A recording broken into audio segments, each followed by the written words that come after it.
Let's check out how Kerrigan sets up Frozen to take bomb site A on Nuke without losing a single person.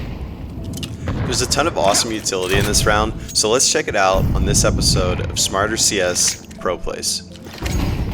Let's start by looking at how Frozen sets himself up by nading the door and throwing the slurk smoke. Next, he's going to set up to molly empty vent and explode through the smoke. While he's doing this, Kerrigan's going to set up a flash that's going to land just to the right of the vent, while Frozen comes out looking left.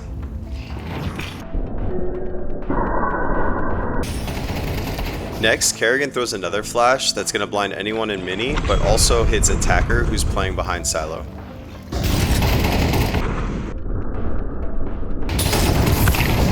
Now, let's take a look at it from Frozen's perspective.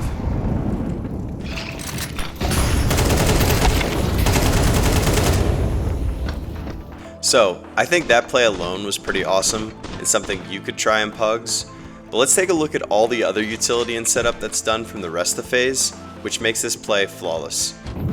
Kerrigan is going to start by throwing 3 outside smokes, and what you'll see is this causes one of the outside players to rotate away from A, because they really need to respect the outside play here and they don't want to let anyone get down secret for free. Next, you're going to see that Jacob mollies the top of hut, and this is just going to discourage the CTs from taking that position, because it really does make it harder to take the site when you have someone up there. Next, we're going to take a look at Brokey, who's going to end up throwing a flash molly flash combo, and that's just going to cover more of the bases to make it easier for Frozen to take the site. Now while Frozen's rushing door, Jacob and Kerrigan are going to be rushing through the hut, and even though they're not needed, you can imagine that they would have gotten the trade even if Frozen died. Especially with Brokey's molly flash raining down on him.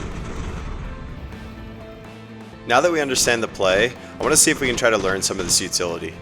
So first you're going to want to go into this corner between these 2 boxes. Then you're looking for the top of this chrome strip, and you're going to run your crosshair over to the left side of this shadow.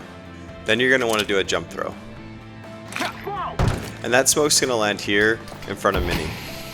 For the next one, I'll have to zoom in because the dots are barely noticeable. But if you find these 2 light spots and then you go to the right where the shadow is, you'll be able to do a jump throw from here as well. So this one's going to land in front of Big Garage, connecting with the first smoke to create a wall. The last one's the easiest. If you just follow this shadow up to the corner and do a jump throw right from here, it'll land in the right spot, which is just in front of Credit Card, but right outside Mini. I think the idea here is Twist, who is playing outside, is able to backstab through Mini to help support the A execute. Although the play ends up being so successful, he ends up backing up and holding secret. Next, let's take a look at Kerrigan's flashes. First, he's going to come to this corner, and he's going to crouch and look for this piece on this hose and go just to the left of it. Then he's going to stand up and he's going to move so that his crosshair is in the door opening. And for the first flash, you want to do a little step throw, and for the second flash, you want to do a running throw and then get out hut to help trade with the team. Next, we'll take a look at Jacob's molly for top hut.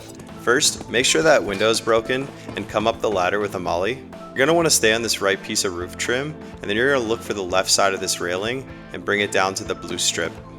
Then do a running jump throw. Just be aware that this molly will often leave an edge on the right side of hut, and it is possible for them to hang off to avoid it. Lastly, let's take a look at Brokey's flashes and mollies.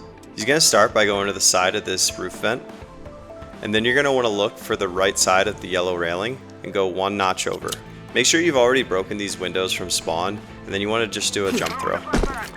What's great about this flash is anybody coming out of the hut won't get blinded by it, but anybody playing behind silo will. So now from the same spot, using the exact same lineup, you can throw a molly that's going to land behind silo that'll flush anyone out. So let me know if you have any questions about the play, and I hope you found this useful.